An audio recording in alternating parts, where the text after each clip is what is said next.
الحمد لله نحمده ونستعينه ونستغفره ونؤمن به ونتوكل عليه ونعوذ بالله من شرور أنفسنا ومن سيئات أعمالنا من يهد الله فلا مضل له ومن يضلله فلا هادي له وأشهد أن لا إله إلا الله وحده لا شريك له وأشهد أن سيدنا ونبينا وشفيعنا وحبيبنا وطبيبنا ومولانا محمد عبد الله ورسوله أما بعد فأعوذ بالله من الشيطان الرجيم بسم الله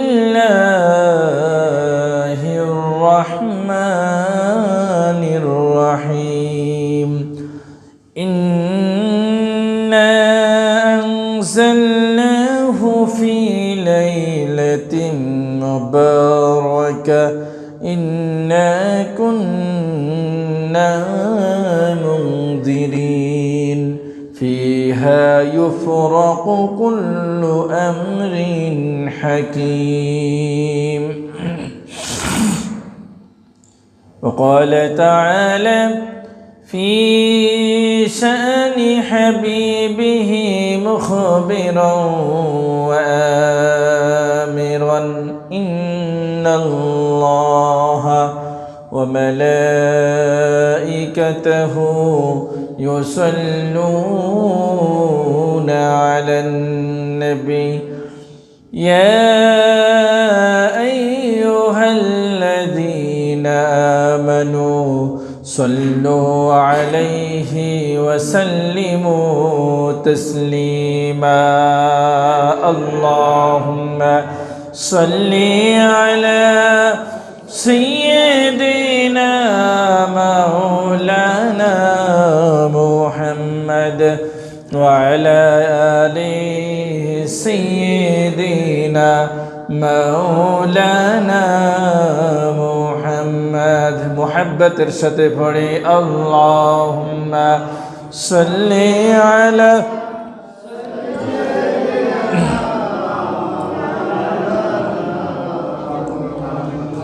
وعلى آله سيدنا مولانا محمد بلغ العلا بكماله كشف الدجى بزماله حسنت جميع خصاله صلوا عليه وآله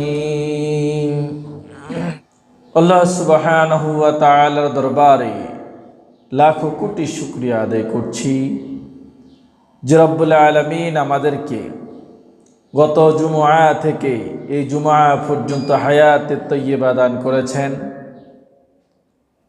আল্লাহর ঘর পবিত্র মসজিদে সুস্থতার সাথে জুমার নামাজ আদায় করার জন্য আসার এবং বসার তৌফিক দান করেছেন।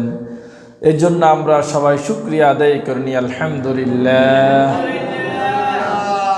নবী করিম সাল্লাল্লাহু আলাইহি ওয়াসাল্লামের প্রতি দুরূদ ও সালাম পেশ করছি যে বিশ্বনবী আমাদেরকে জান্নাতের পথ দেখিয়েছেন, যার উপরে পবিত্র কোরআনুল কারীম নাজিল হয়েছে। সেই বিশ্বনবীর রওজায় দুরূদ ও সালাম পেশ করছি সাল্লাল্লাহু আলাইহি ওয়া আসহাবিহি ওয়া বারাকা ওয়া সাল্লাম। সম্মানিত উপস্থিতি, আরবি মাস অনুযায়ী এখন চলতেছে শাবান মাস। কোন মাস? শাবান মাস। এই শাবান মাসের পরের মাস কি মাস? রমজান মাস। এখন যে মাস চলতেছে এই মাসের পরের মাস কি? রমজান মাস। যখন রজব মাস আসতো, অর্থাৎ আরো এক মাস আগের কথা বলছি, আয়েশা সিদ্দিক রাদিয়াল্লাহু তাআলা আনহা বলেন, যখন রজব মাস আসতো রাসূল সাল্লাল্লাহু আলাইহি ওয়াসাল্লাম ইবাদতের পরিমাণ বাড়িয়ে দিতেন এবং দোয়া করতেন, আল্লাহুম্মা বারিক লানা ফি রজব ওয়া শাবান ওয়া বাল্লিগনা রমাদান। আয় আল্লাহ তাআলা, রজব এবং শাবানের মধ্যে আমার জন্য বরকত দিয়ে দাও এবং আমার হায়াতকে রমজানের শেষ পর্যন্ত বৃদ্ধি করে দাও। রমজান অত্যন্ত গুরুত্বপূর্ণ মাস। এই মাসেই বিশেষ করে এই শাবান মাসটা যখন আসে তখন রাসূল সাল্লাল্লাহু আলাইহি ওয়াসাল্লাম তার ইবাদতের পরিমাণ অনেক বেশি বাড়িয়ে দিতেন। হুট করে রোজা আসার পরে প্রথম দিন কেউ আনন্দের সাথে রোজা রাখছে, দ্বিতীয় দিন আর রোজা রাখতে পারে না, এরপরের দিন পেটে ব্যথা করে, গ্যাস্ট্রিকের সমস্যা। এরপরে সিগারেট যারা খায়, দিনের বেলা সিগারেট পান না খাইলে ভালো লাগে না, শরীর দুর্বল হয়ে যায়, কত নানান ধরনের অজুহাত তখন বের হয়ে যায়। কিন্তু যদি আপনি এই শাবান মাস আসার পরেই আপনি যদি মাঝে মাঝে দুই একটা রোজা রাখেন, একদিকে শীতকাল, দিনটা হলো ছোট, রাতটা হলো বড়। রাসূল সাল্লাল্লাহু আলাইহি ওয়াসাল্লাম বলেছেন, আশ-শিতাউ রবিউল মুমিন, এই শীতটা হলো মুমিনদের জন্য ঈদের দিনের মতো। ঈদের দিনে আপনারা যেরকম আনন্দ উৎসব করেন, শীতকাল আসলে তোমরা আনন্দ উৎসব করো। কেননা এই শীতকালে দিনের বেলা দিনটা ছোট হওয়ার কারণে রোজা রাখা যায়, আর রাতটা বড় হওয়ার কারণে রাতের একটা অংশ ঘুমালেও ভোর রাত্রে উঠে তাহাজ্জুদ পড়া যায়, কারণ রাতটা অনেক বড় হয়। এই জন্য যখন বিশেষ করে যখন শাবান মাস আসে, রমজানের প্রস্তুতি হিসাবে আমাদেরকে কিছু কাজ করতে হবে। সে কাজগুলো আমরা ইনশাআল্লাহ একটা একটা করে বলবো, আমরা কিভাবে প্রস্তুতি নিতে পারি।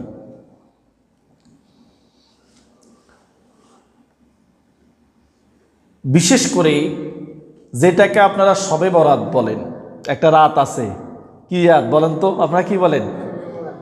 শবে বরাতের আপনারা কি মনে করেন বলেন? মানে কিরকম মনে করেন শবে বরাত? আপনাদের এক সময় আমরা ছোটকালে শুনতাম, এখনো শুনি বিভিন্ন জায়গায়, যে শবে বরাতের রাত্রিতে আপনি যত ভালো খাইবেন পুরা বছর ভালো খাইতে নাইবেন। আর যদি শবে বরাতের রাত্রিতে আপনি খারাপ খান, তার মানে কি পুরা বছর আল্লাহ আপনার কি খাওয়াইব? খারাপ খাওয়াইব। শবে বরাতের দিনে রোজা রেখে কেউ যদি ইফতারের পরে গোসল করে, এটা আমরা মনে করতে পারি, এখনো এই কথাগুলো আপনাদের ভিতরে আছে। কেউ যদি গোসল করে, শরীর থেকে যত ফোঁটা পানি পড়বে আল্লাহ তার সমস্ত এইভাবে গুনাহগুলো মাফ করে দিবে। সুবহানাল্লাহ। আমি কই এটা আমরা মনে করতেছি, এগুলার সাথে হাদিসের কোনো সম্পর্ক নাই। আবার নতুন বছরের দিনে বৈশাখ মাসের প্রথম দিনে বাদি গাছ আছে না? বাদি গাছ, আপনার বাদি গাছ বলেন তো? ডুব দিয়ে ফানের নিচে বাদি গাছের গোড়া খাইতাম। এটা খাইলে নাকি অনেক ফজিলত, শরীর সুস্থ হয়, মোটা হয়, বেশি অনেকক্ষণ ফানের নিচে ডুব দিয়ে থাকা যায়। বানোয়াট কথাগুলো আমাদের মধ্যে প্রচলিত হয়েছে। শাবান মাসের এই 15 তারিখটা রাতটা অনেক ফজিলতপূর্ণ, যেটাকে আপনারা শবে বরাত বলেন। এই শবে বরাত রাত্রিটা খুবই গুরুত্বপূর্ণ। এই রাত্রি সম্পর্কে বেশ কিছু হাদিস রয়েছে, তবে হাদিসগুলো সনদের দিক থেকে দুর্বল। সবচেয়ে শক্তিশালী যে হাদিসটা রয়েছে এই মধ্যরাত শাবানের রাত হিসাবে, শবে বরাত হিসাবে। হাদিসটি ইবনে মাজাহ শরীফের প্রথম খণ্ডের 745 নম্বর হাদিস। রাসূলুল্লাহ সাল্লাল্লাহু আলাইহি ওয়াসাল্লাম বলেছেন, ইন্নাল্লাহা লা ইয়াত্তালিউ ফি লাইলাতিন নিসফি মিন শাবান। আল্লাহ তাআলা শাবানের মধ্যরাত্রিতে, শাবানের 15 তারিখ রাত্রিতে আল্লাহ রাব্বুল আলামিন তার সৃষ্টির প্রতি দৃষ্টিপাত করেন। ফায়গফিরু লিজামিই খালকিহি ইল্লাল মুশরিকা ওয়া মাশাহিন। আল্লাহ রাব্বুল আলামিন তার সমস্ত বান্দাকে আল্লাহ তাআলা এই রাত্রিতে মাফ করে দেন। সুবহানাল্লাহ। মধ্য শাবান 15 তারিখ রাত্রিতে, অর্থাৎ শবে বরাত যেটাকে আপনারা বলেন, এই রাত্রিতে আল্লাহ রাব্বুল আলামিন তার সমস্ত সৃষ্টির প্রতি আল্লাহ দৃষ্টি দেন, চেয়ে থাকেন, এবং এই রাত্রিতে আল্লাহ রাব্বুল আলামিন তার সমস্ত বান্দাদেরকে আল্লাহ তাআলা মাফ করে দেন। সুবহানাল্লাহ। তবে ইল্লাল মুশরিকা ওয়া মাশাহিন, দুই শ্রেণীর মানুষকে আল্লাহ রাব্বুল আলামিন মাফ করেন না। এক নাম্বার হলো যারা মুশরিক, যারা শিরক করে, আল্লাহ রাব্বুল আলামিন তাদেরকে মাফ করেন না। তার মানে আপনি যদি মনে করেন তাবিজ লটকাইছেন, এই তাবিজের বদৌলতে আপনার সমস্ত রোগ বালাই যা সব বাদ হয়ে যাব, আপনিও কিন্তু এই রাত্রিতে মাফ পাইতেন না, সোজা হিসাব। ছোট্টটা দিয়ে উদাহরণ দিয়েছি। এভাবে আমরা যত শিরক করি, আমরা আলোচনা করেছিলাম এই বিষয়গুলো নিয়ে আরো আগে, শিরক কি কি কারণে ঘটে। আর দুই নাম্বার হলো, আপনি যদি কারো প্রতি হিংসা করেন, কি করেন? হিংসা করেন। কারো প্রতি যদি হিংসা করেন, তাহলে এই হিংসার কারণে আল্লাহ রাব্বুল আলামিন আপনাকে মাফ করবেন না, যতক্ষণ না পর্যন্ত আপনার অন্তরটা হিংসা থেকে মুক্ত হবে।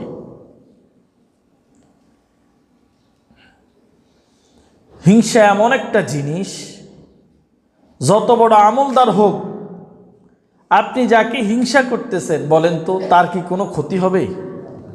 আপনি যারে খারাপ জানেন, আপনার খারাপ জানা দিয়ে কি তার খাওয়া বন্ধ হয়ে যাবে? তার কোনো ক্ষতি হবে? হবে না। বরং দিনের পর দিন আপনার আমলগুলো নষ্ট হয়ে যাবে। যেভাবে ওই পোকা বিভিন্ন বই কাগজপত্র খেয়ে ফেলে, মালিক জানেই না কাগজপত্র খেয়ে ফেলতেছে, কয়েক বছর পরে যখন প্যাকেট থেকে কাগজ বের করলো, দেখলো যে কাগজের সব লেখা খাই ফেলছে, কাগজও খাই ফেলছে, তখন আফসোস করে। হাসর ময়দানে যখন আমলনামা পাবেন, ওই পোকা যেমন ওই কাঠ খেয়ে ফেলে, কাগজ খেয়ে ফেলে, হাসর ময়দানে ওঠার পরে দেখবেন যে আপনি যাকে হিংসা করেছেন তার কোনো ক্ষতি হয় নাই, বরং আপনার আমলসমূহ ওই আপনার হিংসাটা খেয়ে ফেলেছে।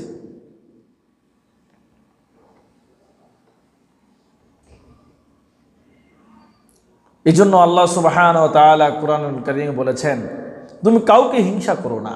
পুরুষ, তোমরা অন্য কোনো পুরুষকে হিংসা করো না। তুমি জানো না তুমি যাকে হিংসা করছো, তুমি যাকে মনে করছো দুর্বল, তার কোন আমলটা আল্লাহর কাছে কবুল হয়ে আছে তুমি জানো না। আসা ইয়াকুন্না খায়রাম মিনহুন্না,